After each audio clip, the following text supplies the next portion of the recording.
As the sun dipped behind the dusty western hills, Jedediah, Jed Cormack, rode slowly toward his weather-worn ranch, the wind whispering through the tall, dry grass. He had spent the day tracking prints he hadn't seen in decades, the kind that made his stomach tighten with dread. The prints were large, deep, and too many to count, scattered across the ridge like a dark omen. Wolves had always lived far beyond this territory, but something had driven them closer, something desperate enough to bring them toward civilization.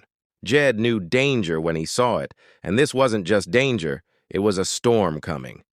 He pushed his horse harder and reached the town before nightfall, stepping into the saloon with urgency in his eyes. The room went silent for a brief second before, filling again with laughter and chatter. But Jed's voice cut through it.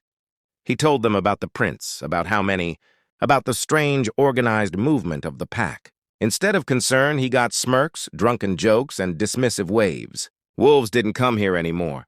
Jed was just an old man telling campfire tales, they said. The sheriff shrugged, saying if wolves came, they'd handle it. Jed could see it in their faces. They didn't believe him at all. Only one person didn't laugh. Lucy May, a young ranch hand with more courage than most men there, followed him outside. She believed him immediately, not because of fear, but because she trusted his instincts. Together they returned to the ranch, working through the fading light. They reinforced fences, set traps, and gathered what ammunition they had. His old friend Harlan stopped by briefly, drawn by curiosity, but when he saw Jed's expression, worry crept into his own eyes, too. Night eventually swallowed the land. Silence settled across the ranch, thick and eerie, broken only by the restless shifting of cattle and the creak of wooden boards. Then, far off at first, came a sound that chilled the blood. A howl, then another, then hundreds. The land itself seemed to tremble under the sound of the pack calling to one another. Jed stood on his porch, lantern in hand, jaw clenched. No one had believed him. But by morning, the truth would stand undeniable.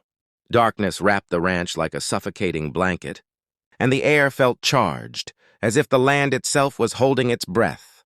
Jed stood with his rifle gripped tight, Lucy May beside him, her face pale but determined. The first movements came silently, shadows shifting beyond the fences, shapes gliding through the tall grass with terrifying patience. The cattle stirred nervously, hooves thudding against the dirt, and every creak of wood sounded like a warning. Then the howls rose again, louder, closer, echoing across the valley like a chorus of ghosts. The wolves weren't just wandering, they were surrounding, calculating, waiting for the perfect moment to strike. A sudden crash shattered the tense stillness as part of the outer fence buckled. Wolves poured through the gap like a flooding river of teeth and fury. Gunshots cracked through the night. Harlan, positioned on the roof with his old rifle, took careful shots, each one echoing over the chaos. Jed shouted orders while Lucy sprinted to drive the cattle toward the inner enclosure, her heart pounding as glowing eyes flashed in the dark around her. Traps snapped, snarls ripped through the air, and the dirt turned wild beneath frantic movement. Each second stretched like an eternity. Wolves lunged at the ranch walls, clawing, biting, relentless. Jed fought with everything he had, every bullet, every breath powered by desperation. The smell of gunpowder and fear mingled in the cold night air. Several wolves broke through the secondary barrier, rushing toward the livestock.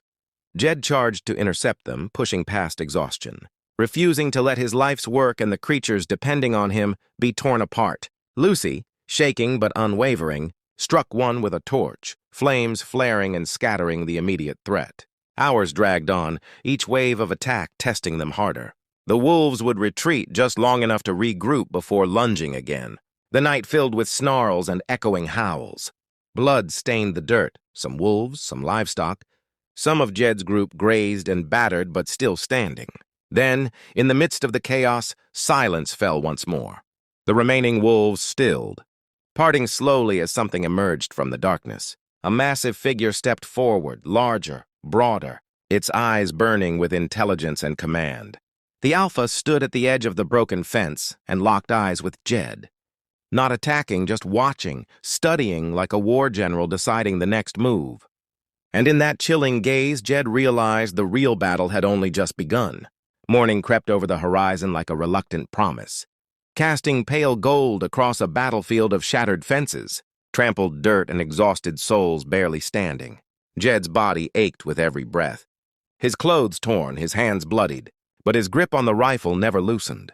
Lucy May leaned against a broken post, chest heaving, eyes fixed on the trembling cattle they had managed to save through the night. Harlan reloaded with steady hands, despite the exhaustion weighing him down. For a brief heartbeat, it seemed like the nightmare might finally be over.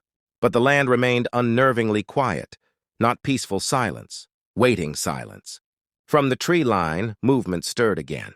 Wolves appeared, not as frenzied attackers this time, but as a disciplined force, gathering under the watchful gaze of the massive alpha. Its coat shimmered silver beneath the morning light.